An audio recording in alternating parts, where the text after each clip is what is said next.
Hello, I hope you're all doing well. On this quick talk, we're going to look at global strategic alliances. It's clear as an international entrepreneur, there are different ways that we saw last time. When I go into a country, there are different entry strategies you could take. There are different ways to move into a different market and leave your home base or expand to another place from your home base. And part of that is to look at strategic alliances. Because there are a lot of different ways that you can go in. We looked at last time like a wholly owned subsidiary, a brand new greenfield situation, all kinds of things. But many times you'll be considering and find a better, maybe one of your optimal ways, or maybe sometimes even don't have a choice, is to do it through some kind of alliance, a strategic alliance. And you'll hear about that more and more, I think, as time goes on, because there are, not everybody can do everything. It's already, that's one big shove towards alliances. But also, alliances help people work cross-border, digitally, through the internet, etc., while still maintaining their own business, and etc. You'll find that on a very small level, and also with major corporate level. So anyway, call up the slides on this module, the module 6, and look at the slide on global strategic alliances as we talk through this. Now, if you look at the second slide, you have strategic alliance and joint ventures, and these are basically, as you would imagine, they're just two companies that are coming together to achieve hopefully shared strategic goals, but it might be just their own strategic goals that are not exactly shared, but that they find that through a joint venture or by some kind of strategic alliance or synergies, that they can achieve what they want. And there are really four basic reasons why companies do these joint ventures and alliances, and they're for market entry, for resource acquisition, for resource leveraging, and for global competitiveness. For example, market entry. Sometimes you want to get into a new market and you're not really sure how to do it. You don't know what the total dynamics are. So you might think that if I have an alliance or joint venture with someone local, that can help me in terms of people, market acquisition, client development, all sorts of things. And also, like we talked about a bit last time, or in a previous talk, sometimes the country forces you to do that. You are not allowed to come in unless you have a joint venture alliance with some local party, and they do that, of course, so they can obtain your intellectual property, or they can obtain your expertise, or just to leverage off financially of what you can do in the company. They think you're not allowed to play here unless you pay us. So that happens a lot. But for market entry on both sides, from a local company and from one coming in, a joint venture or a alliance can make a lot of sense, because theoretically you're taking that new and innovative and powerful new whatever it would be, product, technology, service, into a place where it doesn't exist, but you don't know how to do it. You need help. You need help getting on the ground, and so sometimes it becomes very similar, or different, with the right connections. Resource acquisition. Sometimes, like you might be want to open up you're a paper company, and you know how to build paper production plants, but you don't have an access to the wood. So it can be that you do a strategic alliance with companies that own forests, etc., that are in the business of reforestation and creating wood for paper mills. And so you find them and you do a deal with them. They're already working with somebody, but maybe they have to ship over to another state or another country or whatever. So you say, well, let's form an alliance. We'll work with you under a contract where I buy 40 years worth of your trees, and you sell only to us, etc. So it can be just for the acquisition of certain resources that you don't have available there, and someone else does, and you can't go in and buy it from it because it's already owned. It can be for resource leveraging, and that's where you just take some resources you have. Particularly, it might be technological, or in the just information, or some kind of very special thing that you know how to do, or that you've figured out, that you've created. It could be a medicine. It could be some sort of cure for something. It could be a technology that helps. It makes cars run on electric cars rather than gas. Whatever it happens to be. And so you think, I've got this resource, let's leverage it. And on the other side, that joint venture, say it's a, you're working on it, you have an engine that can use gasoline or alcohol or any kind of number of fuels. And somebody else already they know how to make cars and they have engines, but your technology is what makes that able to handle all those different fuels. So then you can leverage that resource of your technology, and they can leverage the resource of the production facility for mutual gain. And that's nice for global competitiveness. And that just means that, sometimes a company thinks, to get bigger, to get greater scale, to be important around the markets, I need to create these strategic alliances with companies that have that reach already. Maybe you're working, in the Far East. You've never been there. You find a company in South Korea that has strong business in all the ASEAN countries, and so you think, well, just by working with them, I reach a new market. And sure, I might have to give up some things on profitability. I might have to share some of my intellectual property with them, but I would never reach the level of introduction and really more deeply connected to the different markets that these people already have. So it can make me much more global competitive, much quicker if I work with a partner. So basically, you're saying an exchange of market resource for perceived value. You think I'm only doing this if I can get value out of it. And an alliance, just a quick point, alliances are just that. Alliances, like, we agree to work together. I'm not a different company, you're not a different company. We just sign a deal where we're going to work together on something. It can usually alliances can be usually severed with warning. I mean, often it can be, for 3 months, a year. You say we have to advise you X amount of time in advance that we're not going to do this anymore. But it's really not much of a commitment. Anytime you want on, you can stop working with another company. Whereas, of course, a joint venture is creation of a new company that is incorporated in that country with ownership and partnership by the two other companies, at least maybe more, that are involved. Next slide. There are things to always to think about whenever you're thinking about alliance. And sometimes you might think on the international entrepreneurship concept. Well, I'll have an alliance with these people. Or I'll find a partner there. That's fine, but make sure you cover these things. What are the benefits? Be really clear what the benefits are to you, what the benefits are to them, and you can just ask them. Why would you want to do this? The more open you are, the more direct the questions are, the more you're likely to get an answer. It might seem like a kind of abrupt, but just say, why would you do this? Well, and you tell them, we want to do this for this. Make it really clear, and you have to figure out, will this alliance be effective? And it's kind of like the how do you know type question we looked at in the logical proofing. What makes you think it's going to work? Are there other examples where it's worked? Have you done other examples where it's worked? Has this company have other alliances that have worked? Why would you think that this is going to work? And basically be on the track record, the experience, the really measurable and identifiable and clear support you have for this. That, yeah, it has worked before with this company, this type of company, for us, for them, that sort of thing. And how should we implement the alliance? You really have to have that very well documented. You'll see a lot of things that go wrong in alliances because they're not really clearly set up in the first place. They're not clear on how they're going to be implemented in terms of the people, the processes, the machinery, the linkages, all those things, who does what, and for how long. These things are often not there. And how do you ensure effective cooperation?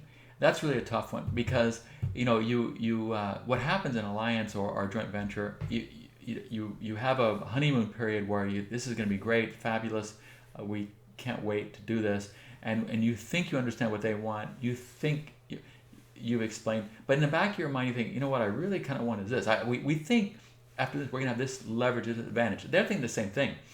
We told you this, but really we think we're going to maybe get this. So you have a divergence of goals right from the start. It can be huge, it can be small. Over time, those gaps tend to get wider, where your initial goals, we talked about this before, it can be the people change, situation change, markets change, even legislation change. Maybe you worked in a country where you could not come in without a joint venture. Then 10 years later, they're more open to direct investment. You might think, I never really liked this joint venture, and now I don't have to have it. I'm going to unwind this thing. So it often happens. And then finally, is there cultural, organizational capabilities and strategic fit between alliance partners? You want to I'll tell you, whenever you do deals in business like acquisition, I've done, been on both ends of acquisitions, being bought and being sold, and it's, you tend to gloss over some facts. There's this incredible rush and just almost like a hunter type thing. You're just super excited to get these deals done. You really want to do it. It's made your life over these last months extremely exciting. It's what you think, oh, this is what business is all about. I just love doing this. And we're going to do this thing, and it's a big thing. It's important. It'll help my career. It'll help my company, etc. And you start and you overlook a few things. You may and they can be these exact things. Is their culture the same? Is the culture going to be never work out together? It can be as much like Hewlett Packard when they went and buying Dell. I mean, there's still Dell and Hewlett Packard people there after all these years. It doesn't mix sometimes. Most banks have been merged so many times, but there's still people from the old days, that kind of thing. The cultures may not ever work. Organizational, do they fit? Are the capabilities the same? And again, a lot of times even something simple like systems. Will the systems ever really talk to each other? And are the strategic goals the same? And these are the kind of questions you really want to ask. And again, I'd really, if you're ever in if you ever have the opportunity to work on an acquisition or a deal like this, or set up an alliance or set up a joint venture, even if it's just you set up here in Miami, you do web design, web site design, and someone else does marketing. You think, oh, we'll work together. You'll find out it's not so easy. Just two people. It's not that easy to say we're completely aligned. We understand our revenue. We understand why we're doing all this kind of thing. Just two people. Imagine two big companies doing this, or a small company with a big one, etc. A lot there, but make sure if you ever have the opportunity to do that, you carefully go through these questions, carefully go through these considerations, and really give them the full benefit of your thought and others' thoughts, so you don't go wrong there. Okay. Next slide. Other considerations. How are cost income shared, how profits is distributed, etc., and what are the tasks and responsibilities. Now, you might think this is pretty obvious, and usually it is. Usually there's a profitability distribution formula that's pretty well worked out. It might have to be adjusted annually, and you should always put in a clause that keep talking about this every time, because what seems fair in the beginning, maybe you thought, well, they're going to do so much here, they deserve 62% of the thing. Then you find out they don't do much at all. And that often happens with companies that hire or they make alliances with like marketing companies, etc. Well, they're going to do all this for us. No, they said they were, but actually they're trying to find the next client, and you are already locked in because you're paying them already, but you're not getting what you thought you were. So a lot of times you have to make sure that you can have a readjusted as often as you need to. And then where our products distributed is important, because there are different taxation, different legal issues all over the place. So you have to really make sure that when you go into that, where's the money coming from? What currency can be paid into? Where is it realized? Or what company is it realized in? And that's where the taxation and then you say, okay, well, we did it in France. It's taxed in France. Okay, but how do we get the money back in the States? You have to say, what's the remittance taxation on that kind of thing? Or maybe we won't do that because we're going to keep reinvesting the money there forever, so it's okay. But where the money is actually realized and what the tax implications and what you can do with that money once you have it are really key. And then how are the task responsibilities allocated and monitored? It happens all the time that there are misunderstandings about what you're going to do, what I'm going to do, what I'm responsible for, so you start working, and I thought you were going to work harder than this. I thought you were going to spend more time. I didn't realize you were only give me X percent of your time. I didn't realize X percent of your resources. I thought you were going to handle this. No, I want to handle that. But all these kind of things have to be really clear. The more open you are and just really going through this slowly, making sure you've got it covered, are the better. And you want to do this before you get going. This all in the strategy formation process. This is all in the business viability analysis. All these things. Make sure you have these things down. And we did the business viability analysis in that middle column where you're talking about the passion, commitment, etc. for this business. That's where all this comes in, and then where the drivers are. All these things are right there, and you need to resolve those at that point. Last slide. They're difficult to maintain over time. We talked about joint ventures before, but as it says, they're under 50% performance originally expected. I would say that's probably generous. it's very difficult to keep things going on over time. And these are the reasons. There's declining mutual benefits. One side thinks they're getting a better share. Almost every time, whenever you do an alliance, you'll find people think, you know what, we're just not. They're benefiting more than us. We're not getting what we thought we're going to. That is very clear. You have to constantly, if you're an alliance partner, always be checking all the time and never assume that they're happy. Keep asking, are you happy? And no, we're not happy with this. Let's fix it, address it. The more you can realize it's going to happen, you're going to have differences of views on how we're benefiting, that you can address those and early on and not create ill will. You have contradicting agendas. Again, it can be people, it can be company, it can be change, that people start going off in directions and companies go off in different directions, that you stop walking side by side down that path towards mutual agreed goals. Again, the goals can be contradictory. You have the different business practices. If you're ever, if you're an American company and you're working and you want to work with somebody in Italy, it can depend on which part of Italy you're going to work in and what the different, and also what part of the states. It could be, well, the New York, Milan might work well, but maybe the Miami, Milan, it can be, they're all different cultural things that impact. And then you look at country by country, these really rub up against each other the wrong way sometimes, for a lot of reasons. And so you have to really kind of see, our ethical standards the same, our business practice the same, and our culture. And then you often have the original perceived value not realized. Now that, I'll tell you, why does that happen? Why does it happen? How could it happen that we thought we're going to do this and we didn't? Well, the reason is because the people doing the deal really want to do the deal. So they're going to inflate often the benefit of what this joint venture will bring. They're going to tell everybody that is going to prove this, that we're going to make X on this, we're going to make 2X on it, we're going to make whatever, and it's going to be this huge positive thing for us, because they want to do the deal. Those people are often, once the deal's done, they're on to the next deal, which is a big mistake, by the way. Whoever you have doing a joint venture alliance, make sure they stay there, make sure that they know that they're going to stay in that deal and make sure it happens, because then they'll be more committed. But often, deal structures, acquisition people in a company are often kind of, they do that and then they move on to the next one, and that can lead to this.